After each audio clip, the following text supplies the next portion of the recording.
Cyclone Nation, what better way to kick off the 2025 college football season than cheering on your Cyclones in the Aer Lingus College Football Classic in Dublin, Ireland? Whether it's a quick trip to Dublin for the game, a multi-city adventure throughout the Irish countryside, or premium game day hospitality, there is a package for you.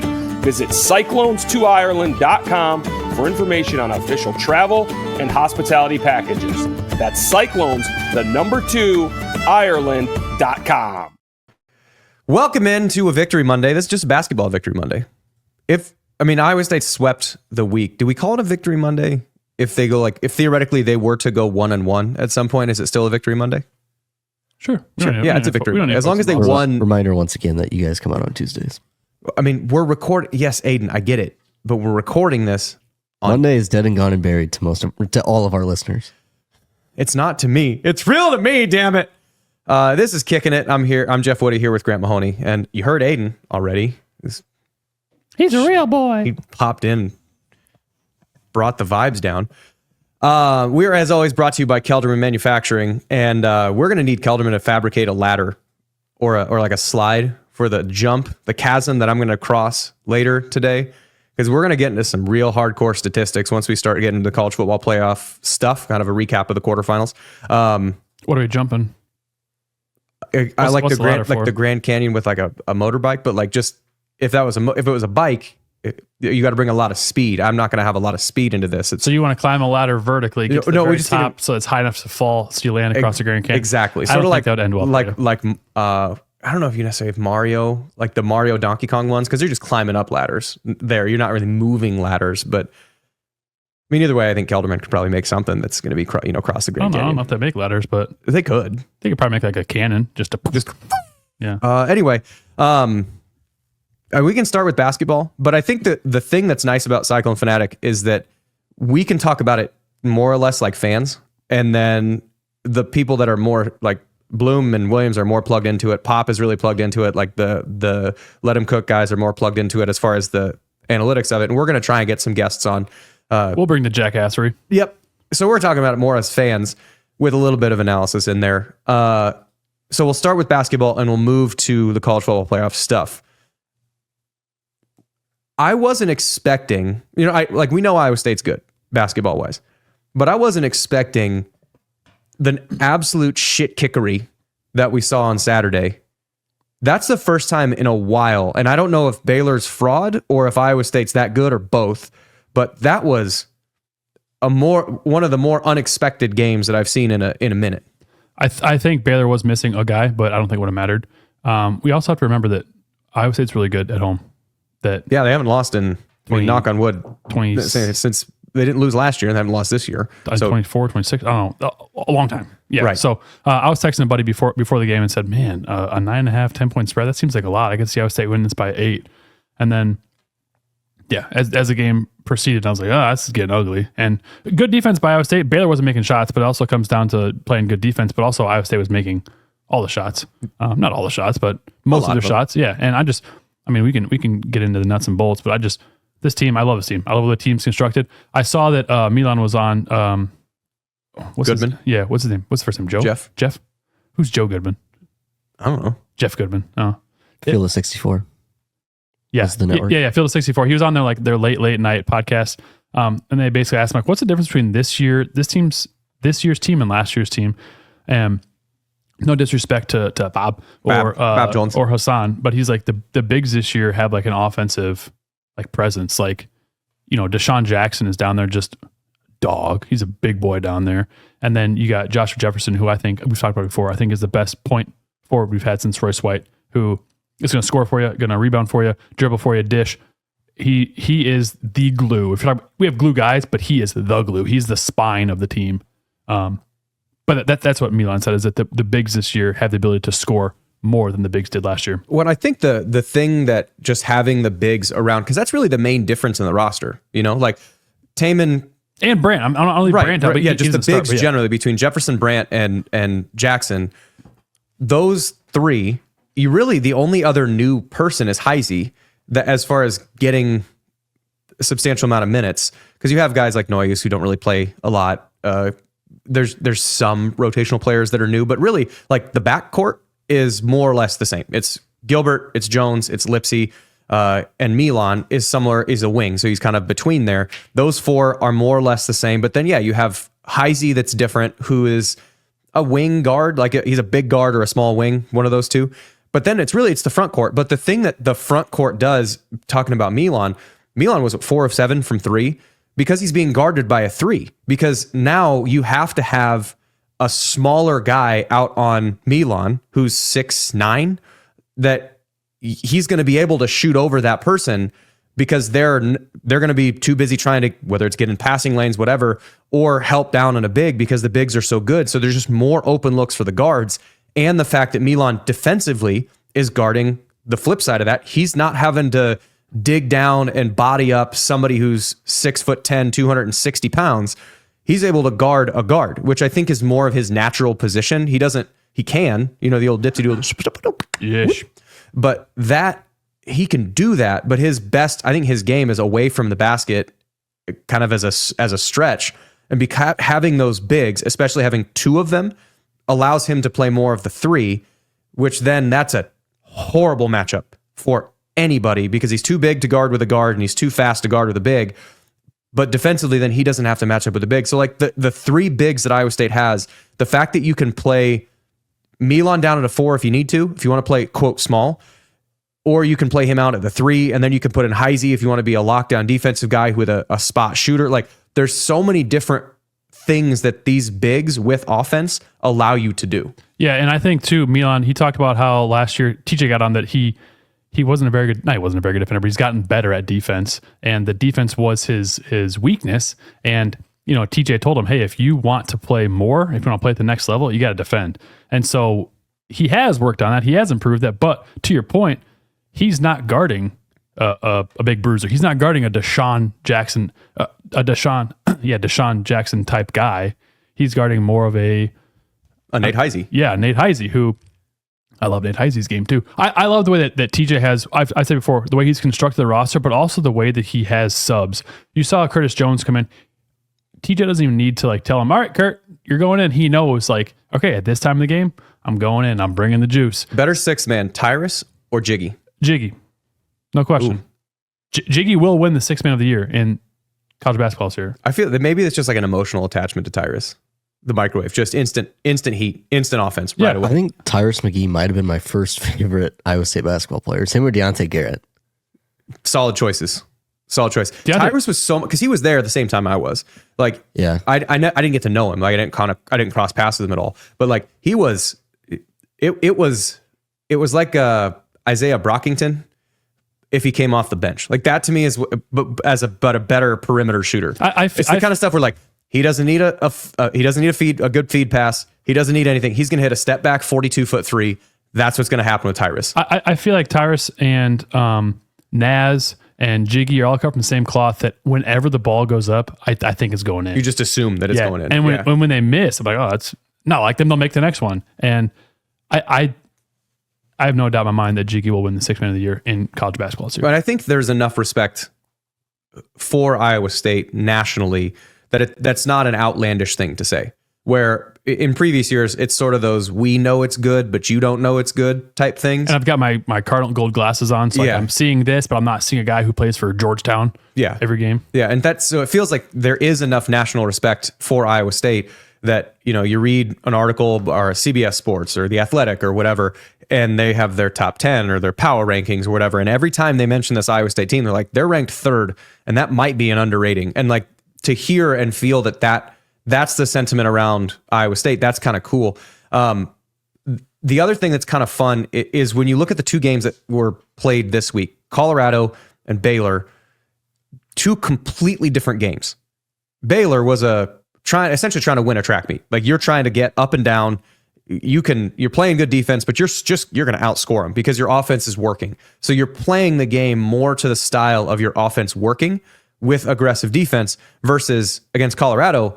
It was sort of clunky offensively. Yeah. But you have guys like Brant. I mean, have 8 offensive rebounds? I was watching one possession where I think they had 4 offensive possessions. 3 of them were Brant offensive rebounds. And like that kind of, I love the heady plays. To your point, I love the heady plays where he knows he's kind of getting locked up with a defender, or I guess a defender, and he knows I can't get to this rebound with two hands, so I'm gonna punch it out to whoever. Yeah. I love those plays, and those are championship level winning plays. yeah, and I think the cool part about that is I don't think he records the statistic for the rebound. Then, right? It's Taman. Right? Is that how the rebound? I would works? assume he does. I'm not sure. That he Taman, or I would assume he does. if he tips, is it if a ball comes off the rim and it's tipped from Chatfield to Lipsy, who records the rebound? I think it depends on the tip because it's technically like gaining control. So if it's just like a volleyball controlled swat. tip to Taman, I think he would get the rebound. If he closes his eyes and just waves his hand, I don't know that it would count as a So rebound. if it's an everyone have a intentional play, tip, though. that if we just blindly swing Jameel it. McKay did that. It was awesome. Jameel McKay Yanking a three. jump out the gym. Incredible. But yeah, no, the Colorado game, ugly fist fight, didn't start separating until late, and then Baylor was as offensively efficient as Iowa State's been in a while. Like that, it was two completely different games, and they could beat you in two different ways, which makes me excited for as you get later in the season. If a guy like a few years back, this is obviously a totally different team, but the team with Tyrese, excuse me, with Tyrese 2 and that 22. went to the to 2022. They went to Sweet 16 the first time. No, 2 and 20. 2 and 22. The team that went 2 and 22. No, the next one Oh, after that. okay. It was when he was a freshman. Anyway, the team, the Sweet 16 one, Yeah. whatever it was. Not Tyrese Halliburton, the brain fart. The guy who went to Texas. Oh, Tyrese Hunter. Yeah, there you go. So that team, if Brockington was cold or if Hunter was cold, you were screwed offensively. You had to win that game 42-30. Like that was the only way that was going to happen.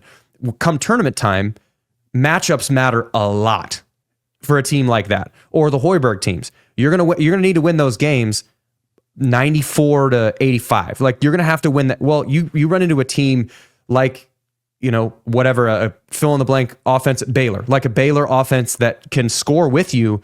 You're not going to outscore a team that can outscore them. Even like Illinois last year. Or Illinois last year, when you're trying to boat race, or when you're trying to slow them down and they're trying to boat race and you can't keep up in the boat race, this team can win a boat race or a slugfest.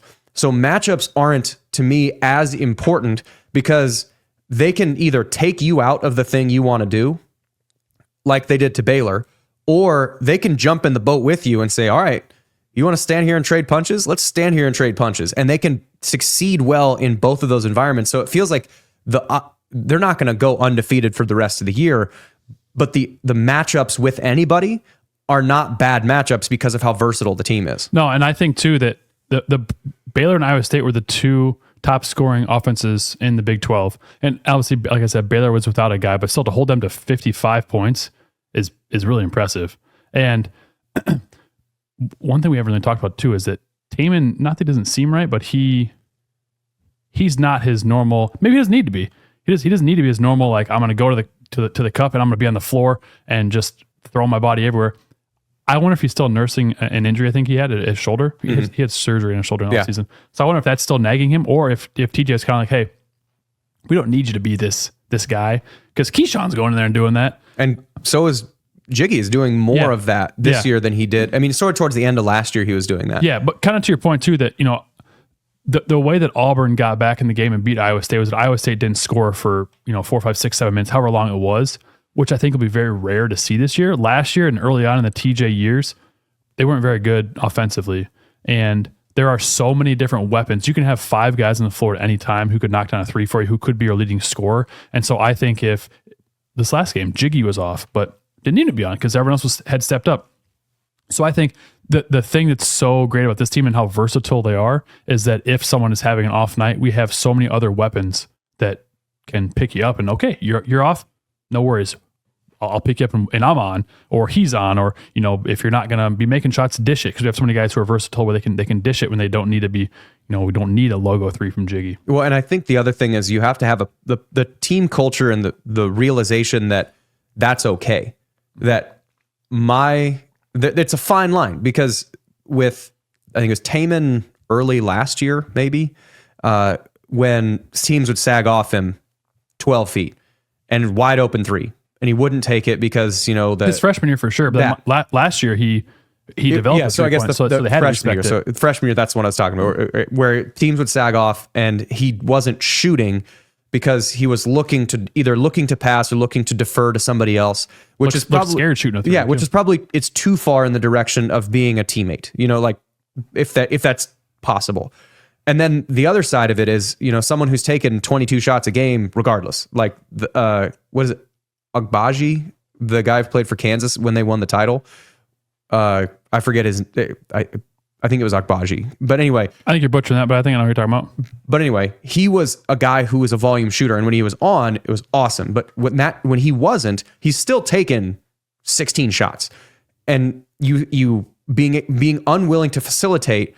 Obviously, they won a national title. Congratulations for them. But they lost a good amount of those games during the year when he was off, but still shooting. This team, there's not a lot of ego guys, really, if any. That I would say there is any. If you recognize that your shots that normally fall aren't, then when in doubt, I'm okay with giving the ball up because, Jackson's in there in good position. I'm going to get it down to him. It's better than me shooting a pseudo contested 3 or a long 2, or I think Keyshawn at times can get out of control dribbling because I feel like, he's got the confidence to drive and I'm going to score anytime I get in the paint.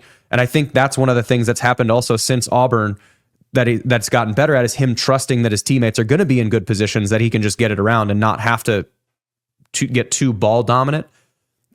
But then on the flip side, even if you're 0 for 5 and you're Milan and you get an open 3, they take it. Yeah. So they ride the line.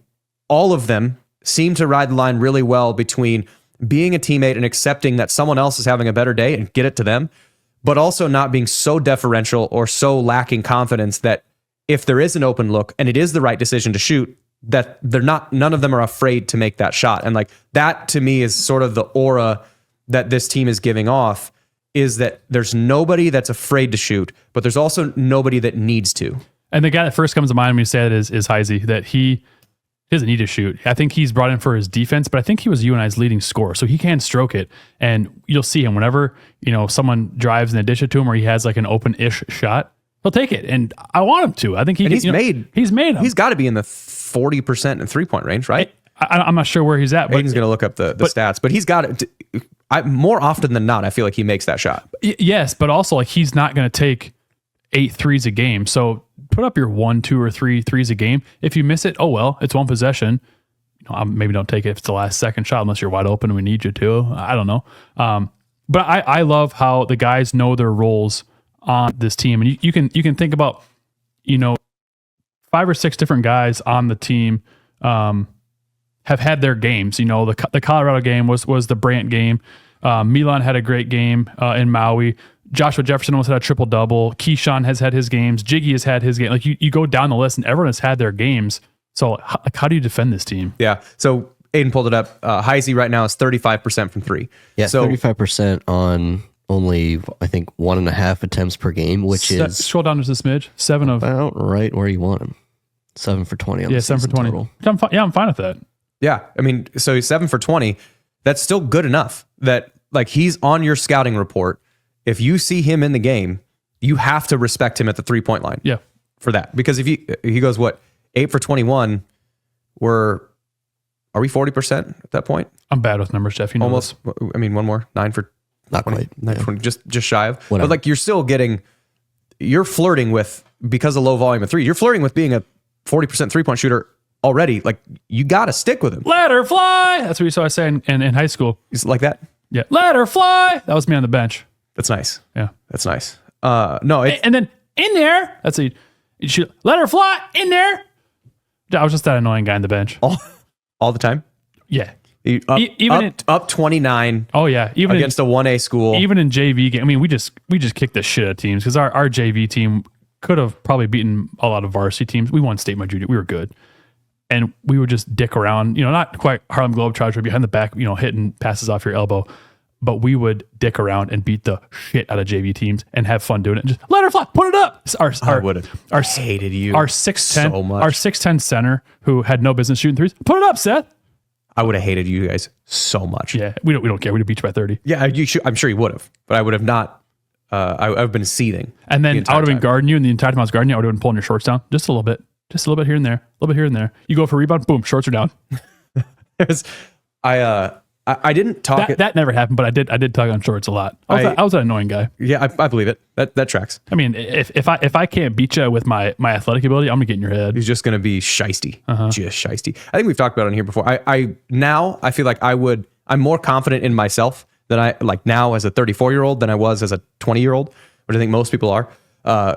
But I feel like now, were I to play college football again, like if I was just like take my 34-year-old brain and put it in my 20-year-old body, I would have talked so much more shit. But I would on purpose though be complimentary of somebody who was talking shit, which is really the best way to diffuse that bomb. Where if someone's like, hey, you soft, X, Y, Z, like, hey, great hit, man. Like No, that's the response. Like if you are overtly complimentary back to that person, it really Kill him with kindness. yeah. They're trying to get you to be angry, I'll get there one day. and it doesn't work. But the thing that I want to be able, and I wish, and feel free to use this if you're in a sport that is trash talk, and you want to draw a penalty out from somebody, just tell them, Is that your mother in the stands naked? look at that. No, it's if someone starts trash talking, you just kind of bend down. And, that's so cute, and just talk to him like you're talking to a puppy. Oh, look at you. You're so tough. If you make them repeat something, it never hits as hard the second time. What was that? Can you say it one more time? I did. Sorry.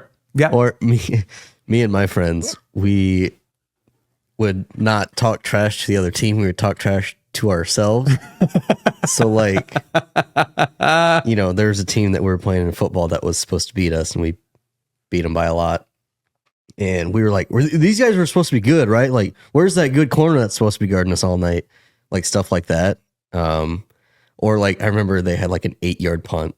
We're like, is that bad? That seems bad. That's good for us, but that's not good for them. Like that kind of thing. Yeah. I don't know. I don't know how we got to trash talk. That would be me. Oh yeah, I was talking about your JV games. Well, that was me.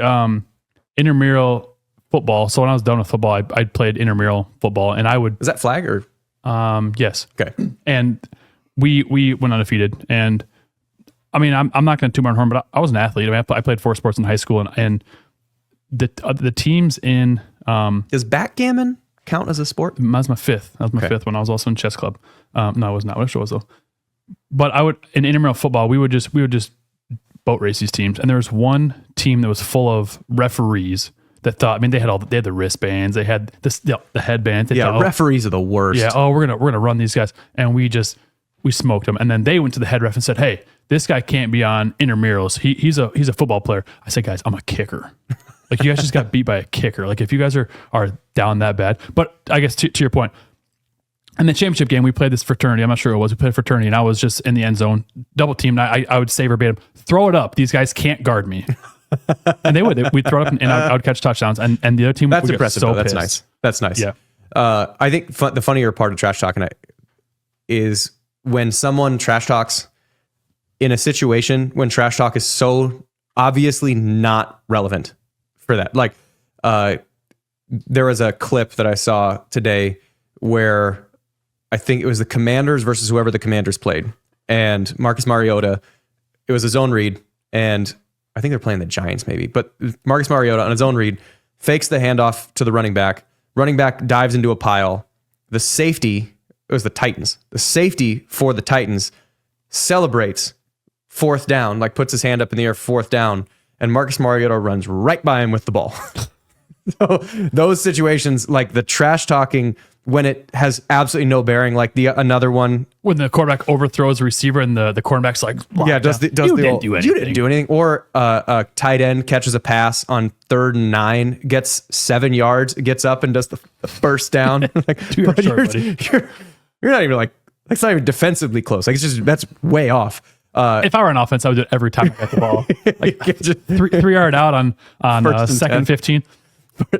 Can does this guy know what football is? Dude, you're 12 yards short. I had a friend in high school who he didn't get the ball much. And Bless so his one heart. time they let him play quarterback. Oh boy. And I was playing receiver, and we ran a screenplay. And so I was just running down the field, and he decided to throw it to me instead of the screen guy. I don't think I scored on it, but he kept saying that he threw a touchdown pass for a first down. Yeah, I threw a touchdown pass, but it was only a first down. He just kept saying that. I don't even understand people. I don't even understand thinking what he made that's the play. supposed to mean. That's not I threw a touchdown pass for a first down. that's not a touchdown, but it's not a touchdown. But the only one that I can remember, like that actively was back and forth with, there was we were playing Baylor. We actually beat them in this game that we were playing them, and I was a nub tight end. So like it was, I think Ernst was the downhand tight end, and I played kind of 1 yard off and 1 yard back and 1 yard over, and we're running a zone run to that side, and I take this guy and block him through the sideline, like on the bench, and his something was like, something to the effect of like, "Is that all you got, bitch?" And I was like, "Sir, Hey, Tom, get your weight up. you're on the bench. Like, what?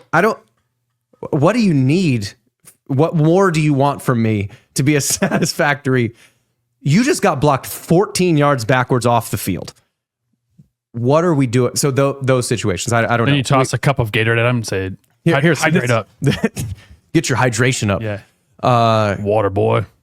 We got way off track. That's all right. That's this week is 2 fun games for Iowa State basketball as we look kind of forward to this, and then we'll get to the college football playoff stuff.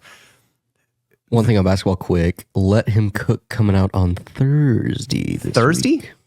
Thursday? Wednesday. Wednesday. Wednesday. So it's not Thursday, it's Wednesday. Not Thursday. Coming out Wednesday. We're gonna react to Utah.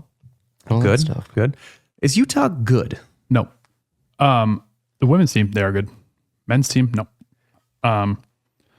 One thing I will say too is that do not be surprised if Iowa State is number 2 in the nation at this time next week. Why?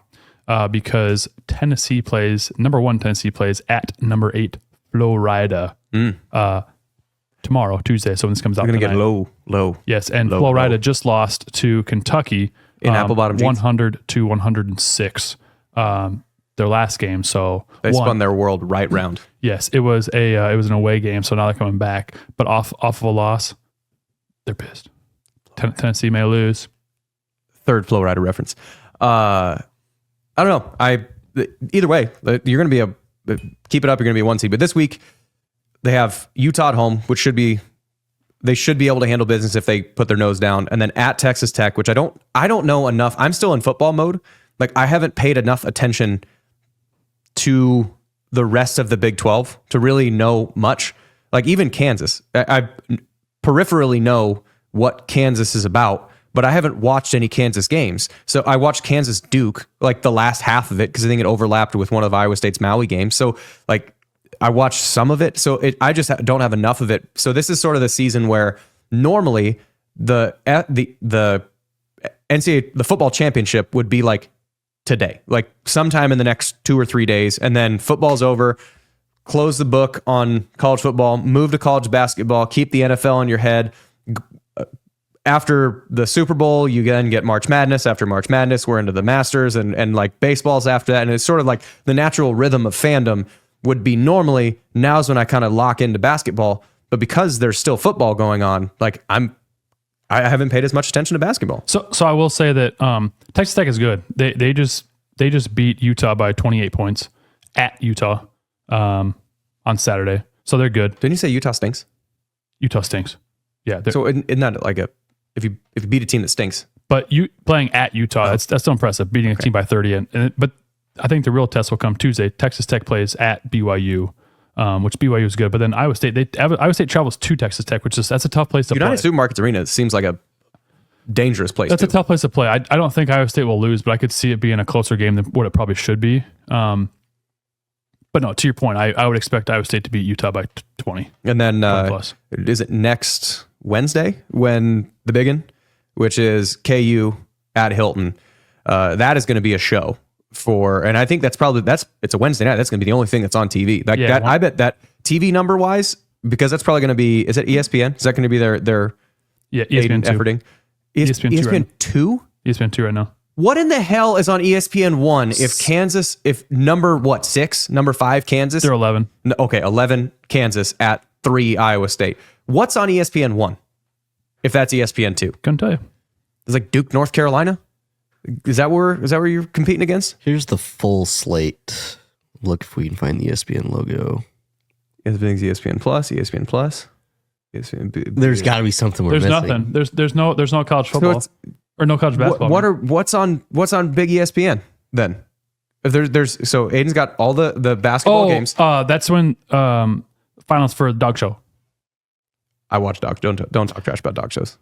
Dog shows are great. Let me do some more digging. I'll find it. We got to figure out who's on ESPN 1. If that's on ESPN 2, Not dogging the that's dog malarkey. show. It's the dog show Super Bowl. There's no the dog.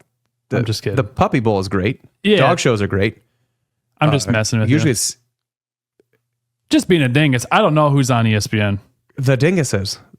Whoever made the schedule. Whoever being a made dingus. the schedule of the dingus. Well, Iowa State football may be done, but the next game they're going to be playing is in Ireland. If you go to Cyclones to Ireland.com, you can actually book your tickets now. Yeesh. You can actually book your tickets.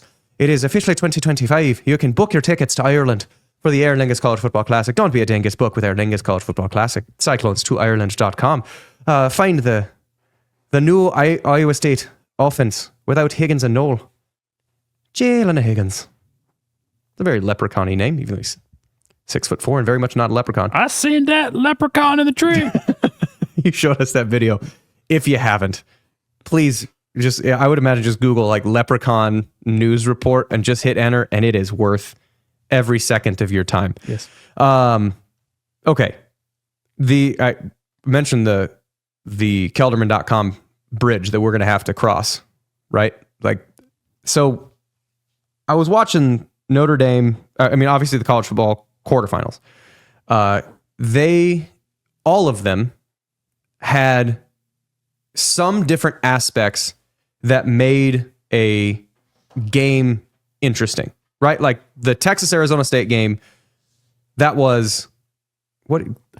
Shane's just going to leave this up the rest of the show. We're just getting into another thing. Sorry, I'm balls deep in this ESPN conspiracy. It's really digging the Aer Lingus College Football Classic.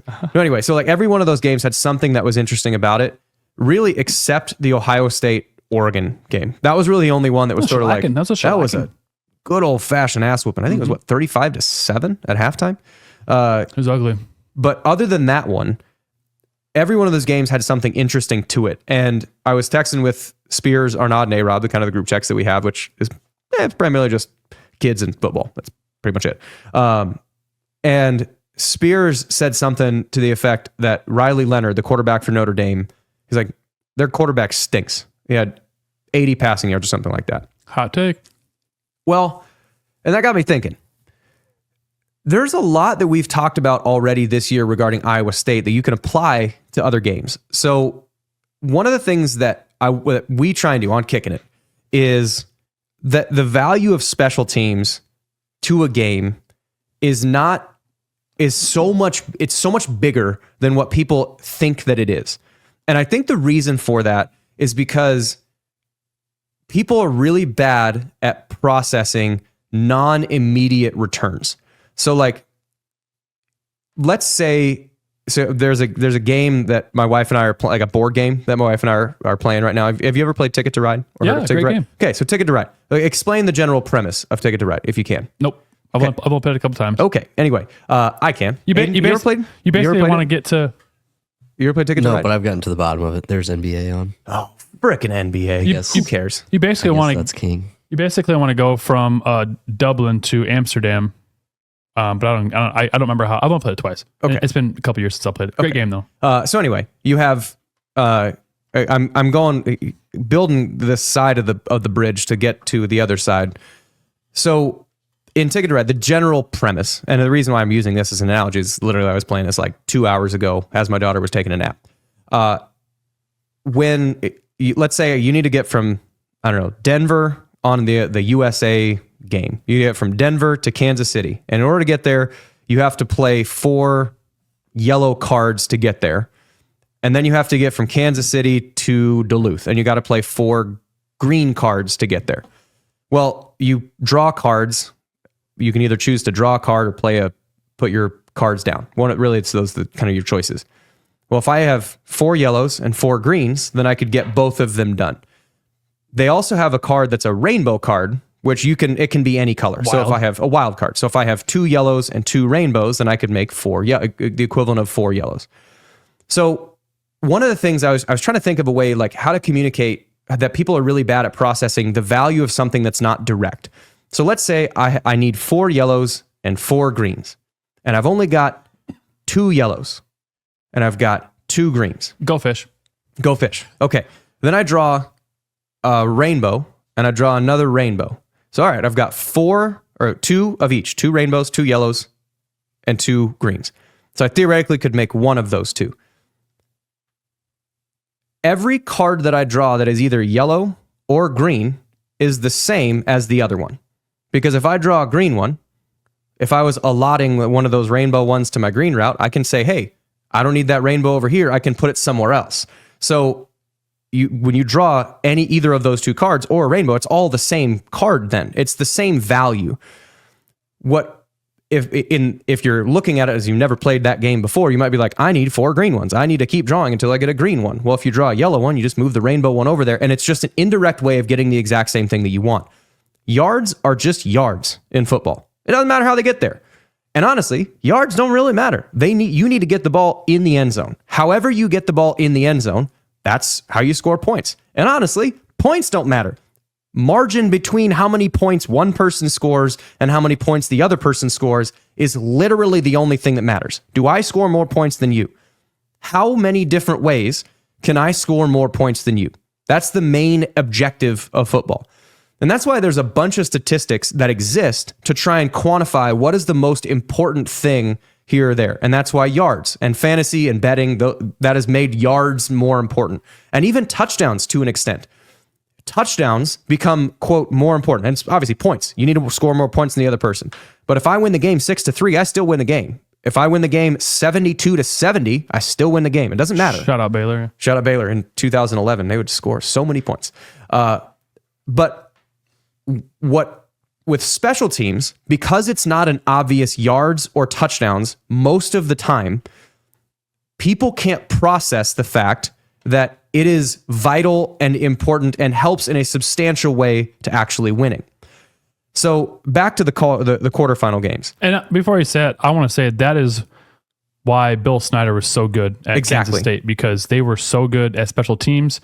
And, you look at the box scores and this, that, and they're like, man, like these guys, they're not doing anything great. They're not doing special. But you also take a step back, you're like, oh, well, they had a punt return that went back to the 5-yard line. Yeah. And they had a kick return touchdown.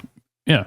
And okay, their offense only had 106 yards in the first half, but they scored 28 points. Yeah, and they had an intercept. They're doing the small things that's why his teams were so good. Continue. Yeah, and that kind of thing is what the margins are. Like that is literally when Campbell talks about winning in the margins.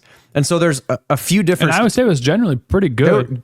Right. The special teams had a lot of flaws as far as like blocking and stuff, but as far as like returns and winning in the margins and winning hidden yardage, they did pretty well for the entire season. So one of the things throughout the year, then I brought up hidden yards, and I realized there is, as I was looking for this, so I was looking at the Notre Dame game, and when Spears said that Notre Dame stinks, or Notre Dame's quarterback stinks. He's a hater. Yeah, he is. He's kind of hot take, Spears. But what I feel like Riley Leonard is like Taman Lipsey, in that when you look at the box score, there's not a lot in the box score that makes you go, man, he had a great fantasy football day. They said that during the game too about Taman. He is everything he does. Taman, O'Reilly Leonard, is how do we win this game? And so I was trying to figure out what is the best way to communicate how good this was. And so then that brought back hidden yardage. So I did a little quick and dirty hidden yardage statistic on that. And I realized as I was doing a hidden yardage statistic, it would be easier for people to understand. So I'm going to start doing this going forward, kind of taking lessons from the year of just making it 2 numbers. So there's going to be a raw hidden yardage number. And so what a raw hidden yardage number... Net and gross. Yeah, a net and a gross. So gross hidden yardage, so just call it, I feel like the term raw is an unprocessed number. Go for it. Anyway, this is my thing. yeah, your thing. I'm on my soapbox. So Raw gross. raw gross. No, just do raw, whatever. So that is how many possessions did you have times what is your starting field position? So that is how many yards away from the end zone did you cumulatively start? So if you had 10 drives and your average starting field position was the 25, then you'd have 250 yards that you started away from the end zone. If I then, so that's the raw number for team A. Raw number for team B, let's say they had 10 drives and they averaged starting on the 35-yard line. Then that is 10 times 35 is 350 yards. So the first 10 yards of every one of the drives that team A started is just to get to where team B started. So those first 10 yards don't mean anything. It's just playing catch up. So hidden yards then is 10 times 25, 250, 10 times 35, 350, 350 minus 250. That's how many yards in starting field position one team won by. Okay, that's easy. That's the raw number. So I did that number, and we're gonna go through it, each one of those games. What do you think the raw hidden yardage margin is? So we're not adjusting it for anything. It's just the gross hidden yardage number. So let's start off the kind of chronological order. So Penn State, Boise State. Who won hidden yards? We're going through all of them. We're going through all of them. Oh. Who won hidden yards and by how much? And we're going, you had to pay attention to these. So long ago, it feels like. Mm-hmm. I'm going to go Penn State plus 40. Okay, Grant? Not gonna lie, I didn't watch much of this game, so I'm going off vibes only. I'm gonna say Penn State Oh, yeah, brother. 68. Penn State, 65. Nice. That's a good one for Grant. Nice. Okay, Yes. Penn One. State, 65. Next one, chronological order. Texas, Arizona State. Raw number. You wanna go first on something? I'll let you go first. All right. On this time. What, alternate? I'm gonna say that Texas won this one 42. Aiden? I'm going to go Texas 64. Arizona State, 26. Really? Ooh, 2-0 for me. Oh, yeah. So, Okay, that makes raw sense. number. Now that I think about it. Ohio State, Oregon. Ooh, Ohio State won this one. Ohio State 58. Aiden? Should have gotten more. Yeah, I'm going to go Ohio State 90. 34. Oh, Okay. I baited you. Now, Notre Dame, Georgia. We already know this one. We already know this one. Yeah. I texted you guys after this. yeah. So this one was Notre Dame 95. That's the raw number. Now, so two statistics. One is just hidden yardage. That is just where you start. But if you take a knee, then you're not actively trying to. Can I just stop for a second? I'm 3-0 right now. Congratulate. Hey, Yeah. Thank you. This is like Chris Paul hitting a 3 at the to bring it within 42. Yeah, that's right. Great comparison. good for you. So that's the raw number. The adjusted number is then if you took a knee on a drive, then that starting field position doesn't matter at all. You're not trying. If you started on the 1 yard away from the end zone or 99 yards away from the end zone, it's all the same. You're not trying to gain yards. So that field position is it skews how much you're actually trying to gain. So then you'll subtract any drives that started anywhere, like those yards. So if it started on the 20-yard line, you just subtract those 20 yards out. And also, if a team has a non-offensive touchdown, the opposing team now has to gain 100 yards and get in the end zone before they can equal what just happened for that non-offensive touchdown. The opposing offense now has to get, the opposing offense has to gain 100 yards before they get there. So adjusting it is taking away any kneel down drives and then adding in any non-offensive touchdowns. Okay, now what's the adjusted hidden yards? Let's go through this one more time. Penn State. Here's where I get you back. Could you remind me the real number? 65. 3, 2, 1. 34. Grant. No, Penn State 85. 63. There's only one kneel down. Arizona I'm State, just throwing out Texas. numbers. Arizona State, they still won it. I'm going to say Arizona State 33. Aiden. I'm going to go Arizona State 50. Texas 74. Oh wow. So they had I don't think I have this right. They had a punt return touchdown. So I there forgot were about 2 that. kneel downs. Wait, I thought we weren't counting that on this. No, the adjusted, you are counting that. Yes. You see, I've had this whole thing backwards. Okay. And I'll just go through Ohio State 34. There's no kneel downs in that. There's no non-offensive touchdowns. Notre Dame. We already went through this one, didn't we? Now the adjusted Notre Dame, what would we say, 137? is Notre Dame 137. So Clean sweep. Sorry, Ed. the only statistic. So then I went through. Let's recap that. 6 minutes down to 1 minute. An adjusted hidden yards, which is basically the equivalent of how much special teams and game planning affected the game. If That Texas Arizona State one's it's that is where Arizona State, so Penn State won adjusted hidden yards by 63. Texas won adjusted hidden yards by 74. Ohio State won adjusted hidden yards by 34. Notre Dame won adjusted hidden yards by 137. and adjusted hidden yards is how we have been calculating it all And year. that's how we have been calculating it all year. So adjusted hidden yards. And I think if just off the top of my head, I think the only game that this didn't follow true where Iowa State, there's 2 of them. There's 2 games. Is UCF and Utah that Iowa State didn't win adjusted hidden yards and did win the game. All the rest of them went straight par for par all the way across. So the teams won, or each team that won adjusted hidden yards won the game. And I was saying that seems weird. If you win adjusted hidden yards and you win the game, then some other statistic must be accurate to that. Well, we went and we talked about yards, right? Like yards, when everyone thinks like, oh, Riley Leonard is somewhat like that. Riley Leonard stinks. He only threw for 80 yards. If you look at just offensive net yards, meaning that Boise gained X and Penn State gained Y. Boise outgained Penn State. Arizona State outgained Texas. Georgia outgained Notre Dame. Ohio State, they just kicked the shit out of Oregon. So that was the only one of those 3. If you look at yards as the determinant of who won, it was only predicted one correctly. Everyone always talks about turnovers being the most important thing. So does turnovers then accurately impact who does what? Penn State won turnovers by 4. Really hard to overcome. If it's that big of a margin, really hard to overcome. Penn State correctly predicted it. There was 1 turnover apiece in the Texas-Arizona State game, so that's a push. It doesn't tell you anything if it's a push. In Ohio State-Oregon, there was no turnovers either way. That's also a push. That doesn't tell you one thing either way. And Notre Dame won turnovers by 2. So that's 2-0-2 as far as predicting who's there. So the only statistic that actually predicted who was going to win was adjusted hidden yards. Reason why I said Kelderman's going to have this bridge. When you go and Wait, is it a bridge or a ladder? A ladder slide bridge. All right.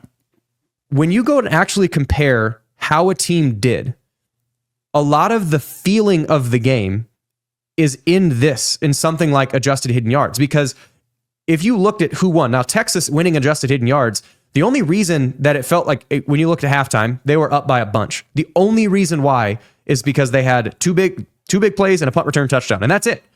Everything else Arizona State won, but they could not find their way back. Well, why is that the case? Because they kept starting so freaking far away from the end zone that they had to gain a bunch of yards and get into the red zone. So they gained 60 yards, but it didn't matter. And then they had to gain a bunch of yards to get to the 10-yard line, and it didn't matter because Texas was better in special teams than Arizona State was by a mile, even with the 2 missed field goals, because Arizona State also had 2 missed field goals. And this is why Iowa wins so many games. Exactly. They know that if they pin you on your 5-yard line, you have 95 yards to go, that their defense is good enough that you can gain 50 yards and it doesn't matter. And at some point, you're going to screw up. So when you look at this going forward, the teams that would presume that are facing each other, Notre Dame playing Penn State, both those teams won adjusted hidden yards by adjusted hidden yards by a good amount. Texas and Ohio State won hidden yards by okay. So that's, to me, what that says is that Notre Dame and Penn State, that is going to, who wins special teams and or turnovers, because they both won theirs. Special teams and turnovers will determine that game. Offense and defense isn't going to do much. Like it's probably going to be more or less a push. So like when I was going through and looking at all this, it brought an appreciation level for Notre Dame's game a lot more than I had, because they don't do anything super flashy. It brought an appreciation for Penn State, and it made me look at the Arizona State and be like, if they had a freaking kicker. That, and if they could stop Texas on 4th and 13. Yeah, like those, there were so many things that was like, why did one team win or the other team not? Turnovers and special teams. That's really the two things that it comes down to. So I'm really excited for this next round. And thank you for everyone who got through that little statistical monologue via audio, as opposed to not even looking at a screen of any sort. For you YouTube folks, it's pretty much the same. But watching the games, the special teams of a Notre Dame and a Penn State stood a lot above everything else. So unless you're going to boat race somebody like Ohio State, the winner of this national championship to me is going to come somewhere in special teams and turnovers. Well, we've seen too that with the first couple games, they've just been the Arizona State Texas game. I felt like was the first like really good game. The other games have been blowouts, especially like the first round. So I think we'll start to see, obviously, that the talent has the cream has risen to the cream has risen to the top. But I think too the two best teams will be in the national championship, deservingly so. I think there are still two teams out there that are slightly fraudulent. Are you saying Texas and Penn State? I am. Oh, okay. And it's ironic that there are no historical SEC teams left. Crazy. That's a good bit of joy. Mm-hmm. That's a good bit of joy. I think regarding, there really shouldn't be any left. Yeah, Arizona State, that 4th and 13, that while we're in the weeds, we are super in the weeds. I'm going to actually come a little bit. And the targeting too. That targeting, but the problem is the problem with blaming it on the targeting is that they would have had to score a touchdown because their kicking game is so bad. They made one field goal, they missed two. Yeah, and Arizona State had an interception earlier in the game where the Arizona State guy who caught it, and then there's also a defender who clobbered the defender. Which would have, offensive guy. I don't know if the targeting happened after the interception, is it still a turnover minus 15 yards? I don't know how that would necessarily work. But the targeting one, it should have been targeting, point blank period. We know that. But they would have had to get in the end zone because they wouldn't have been able to make a kick in order to win the game. They were rolling at that point. Yeah, they were. And they could have potentially gone on to get in the end zone, but they might not have. They still found their way into that 4th and 13. I love what Dillingham said after the game, which, Aiden, you've been a Kenny D fan for a while. I am officially on the bandwagon because the way he handled that game was perfect. Are you also a Kenny G fan? Can't say I'm as big of a Kenny G fan as I am Kenny Dillingham. I saw him one time in concert in Austin, and it was magical. I bet it is. I bet he's great in concert. Anyway, Kenny Dillingham's probably better in concert. Does he ever have a voice? It's just like constantly his voice is gone. He's TJ in mid March for him. Yeah, exactly. Like any interview, the reporter just has to put their face like right next to his face. But Kenny, the way he handled that was great, which is he defended his guys in that 4th and 13 call. He said they did exactly what we called. We wanted to pressure them up. On that 4th and 13, Texas picked up a zero blitz perfectly. Like, credit to Texas, because were any of those guys to get through and they hit Ewers, that game is over. That ball's going to flutter somewhere. At best, it's caught short of the line. But they picked it up perfectly. For my money, what I would have liked to see is put two guys on Golden, single cover everybody else, and blitz the remaining people. Like, the only guy that they were able to successfully complete a pass to was tight end, which you could put your best safety on, put double cover the guy they've been throwing to the rest of the game, and then blitz everybody else. So that was one thing when they had everybody up to line of scrimmage, like, are we playing zero? Kenny, we're not playing zero. Come on now. That was the play that to me they could have won and didn't. The targeting, you have to play the SEC hypothetical game afterwards for that. Yeah, no, you're right. I just my hatred for the SEC is like that and my love for Scadaboo. And I was really hoping they're gonna pull it off. And he looked like he was like when we played Nebraska in 2009, had all the guys puking. He looked like he got food poisoning or something before. Like I think he was just gassed, but he was just sucking air big time on the sideline. But he was exactly what you wanted him to be. But his team also responded in a way, the rest of his offense, like when you look at Ashton Genty, they didn't complete enough passes against single high to make Penn State get out of single high. Like, and Arizona State did. They just completed enough. They made it enough of a threat that they had to move that safety out and around.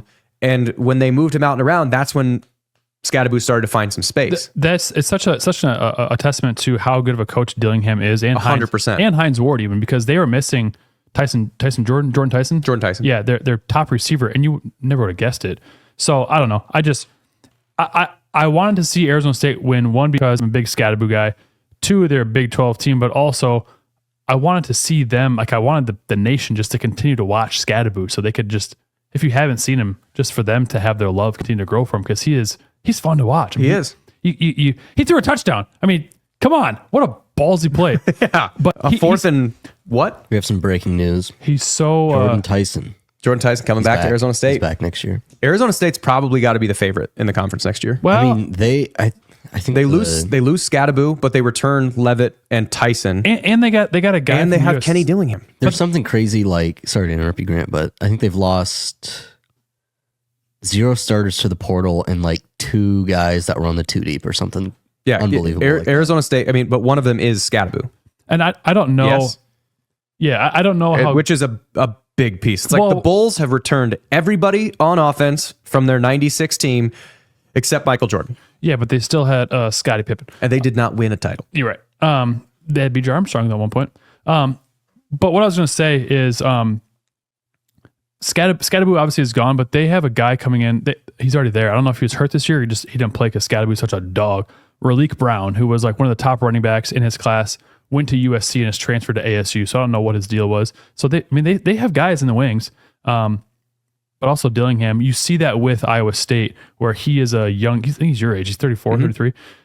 He's a young guy. He can connect with these guys. And that's why Campbell's staff has been able to land some of his bigger guys, the best recruits we've seen in Iowa State football history, because the staff is, most of the guys are. And they're genuine. Yeah. I mean, aside they're from young and they're genuine. The average age of the staff is probably 33, maybe. It's not 33. 30? That's way too. I mean, no. It's 36, 35. Haycock's 65. Yeah, you're right. Get him out of here. But like Campbell himself is 40? 44? 45? I don't know how old he is. But like Dion is our age. Noah Pauly is like our age. There's Campbell's a lot. 45. What? Campbell's 45. He looks good. He's a good looking 45-year-old. But I guess what I'm saying is that these younger staffs, I think you're seeing, especially with the NIL, which I don't think is really the big determining factor at Iowa State. But I think a lot of these younger staffs are able to connect with, these recruits, and guys want to play. Like, yeah, you want to bag, but guys want to play too, which I think is how Campbell's able to land these guys from Eastern Michigan, from Princeton, who guys want to come to play in the Big 12. But Dillingham is, one, he's able to pitch that they are a young staff. Two, Hines Ward, you got an ex-NFL Hall of Fame NFL wide receivers coach, so you can bring in wide receivers. But also, who doesn't want to play in Arizona? Who doesn't want to live in Tempe? Yeah. I mean, not in the summer. I wouldn't want to live there in the summer. And they just played in college football playoffs. They won the Big 12. Like, they have a lot going for them there. So I think they're definitely going to be a factor going forward. And they just got off of, obviously they just lost last week, so they haven't probably really put all the attention into the portal that they can. The portal's not open right now, but it will open back up April, I think, yeah. But they're going to be good going forward, though. They will. Iowa State's going to be good going forward. BYU is always going to be good. I think Utah's going to get back on the horse. Kansas State's never going to be bad. Stop. What? Don't give them credit. What? Kansas State? Yeah, I don't need to talk about them. Why do you don't have to dislike the football program. You can dislike the basketball program and most of the fans. Dislike all of them. Schmucks down there. But there's a few teams. And corn's better than wheat, man. Pork is better than whatever they got down there. It's true. And even if they did have pork, that's not the Iowa pork produces pork. No, it's not. They'd have Ozempic skinny ass pigs. We have right now in the Instapot at home pork chops.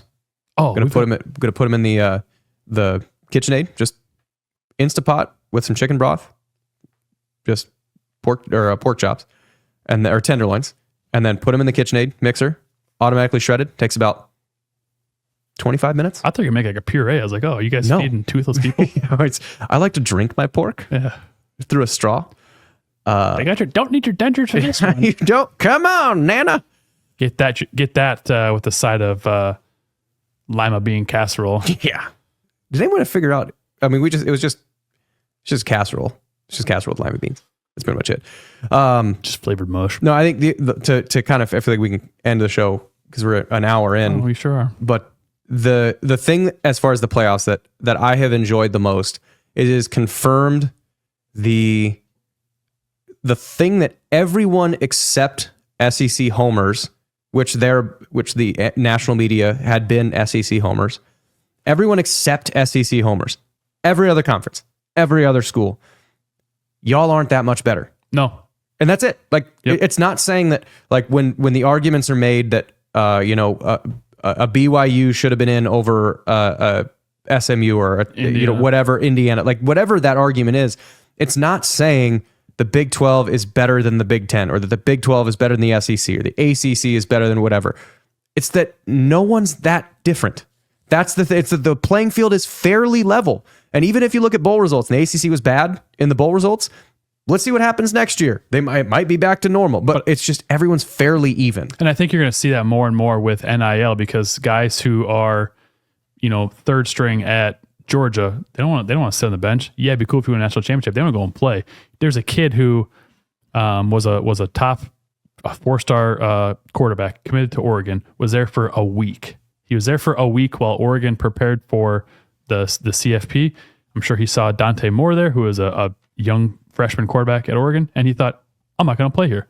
Entered the transfer portal, went to Cal, and he'll probably start for him next year. He wants to play. Yeah. And that is the beautiful side of the transfer portal and the NIL. That's the only good thing I'll say about it, is that I think the parity in college football is the playing field is a lot more level. Substantially more level. Because of that. And I've actually had this conversation with people, and we may have had it on the show here, but in the past, and why everyone, especially people that have been covering college, basically the longer you've been covering college football, the more you are likely to think that the SEC is the best conference, because it was in like 2007, 2009, whatever, Alabama beat the shit out of everybody else. It was. Well, why?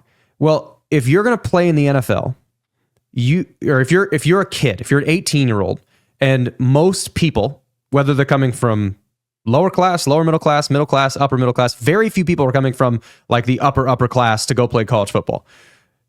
So most people, if you're trying to make money playing this game and you're someone who has enough talent, if you're Saquon Barkley, that he went to a Big Ten school, so it's not exactly the right. Derrick Henry. If you're Derrick Henry and you're getting recruited, where is the best place for you to make money at? Independent of the paying under the table and whatever, it's to get the Nick Saban stamp of approval, because coach or NFL teams then say, I want to draft someone that has the Nick Saban stamp of approval. So they then recruit the schools that have the Nick Saban stamp of approval. So we're seeing it with Iowa State guys a little bit. Exactly. So if you have a Derrick Henry and a Mark Ingram, well, those are two guys that eventually won the Heisman that were on the same team, because they both, the only way to make money playing football was to make it to the NFL. The best route was to go play at a school that has the seal of approval, a Georgia, an Alabama, one of those schools like that. So they could stash five-star guys, because you play 1 year. Jahmyr Gibbs is on. Exactly. At one point. You play 1 year at Alabama and you ball out. You're going to get drafted like that. Now, you can make money anywhere. You can immediately make money. So this necessary non-revenue generating step of being a backup at Alabama in order to make money in the NFL, that step is no longer necessary. You can just go make money right away. So if you're a kid, like my dad worked in construction forever, my mom got her associate's degree and worked as a computer programmer. We were middle class. I'm cool with that. But if I could get $100,000 or $200,000 to go play at fill in the blank school in Stanford, Cal, Oregon State, sure, I'd do that. Make $200,000 right away as a 19-year-old. Like, the fact that I don't then have to have this middle step of going to the SEC schools or the Ohio States in order to get to the NFL and make money, I can just shortcut that circuit. That's why there are so many more talented players across the board, because they're not all stashed at one place, and why Georgia had Carson Beck get hurt and their offense goes immediately, because you don't have 7 5-star guys that you can just turn to, because all those 5-star guys that you would have been stashing are now starting somewhere else. So to me, that's the thing that the SEC, that was true. The SEC was better in 2011. They were. Now. I would say they still are getting the best players too, for the most part. However, the talent has been dispersed amongst other leagues way more now than it ever has. And that to me it's the best part of the whole thing, is that it's more fun. Yep. One last thing before we wrap up, you had something you wanted to talk about. Yeah. So there is the link will be in the show notes, and I think Aiden, we'd probably be able to put it on social media. Obviously, New Year's Eve, there was the terrorist attack that was down in New Orleans. I know a guy that was down in New Orleans, so I asked him for a donation link for how can you help the families or the businesses that were affected by that, or just the community generally. And so there's a link, the Greater New Orleans Foundation, New Year's Day Tragedy Fund. Any donations to that go directly to the families or the businesses that were impacted by that. So that link will be there. You can donate any information from $0 up to however much you want to donate. So that money goes directly to the families down in New Orleans. So I abide by, if you can do if you see a problem, know you can do something to help the problem, and don't do it, you are part of the problem. And so there's a problem where people need something, there's at least something to do. So the link will be in the show notes and on socials. Yeah. And I was going to say, if you donate to monthly to We Will, maybe just give your $5 donation to this for the month. Yeah. Sorry, Brent. Yeah. It's another worthy cause. So not to necessarily end the show on a downer, but a downer that you could hopefully chip away and doing some good at. Yep. That's all I've got. Anything else? Aiden, I think? No, sir. For Jeff Woody, I am Grant Mahoney. Aiden White behind the mic. Thank you to all of our loyal listeners who are still listening. This is a kind of a longer one, but we appreciate it. And as always, remember, adopt, don't shop.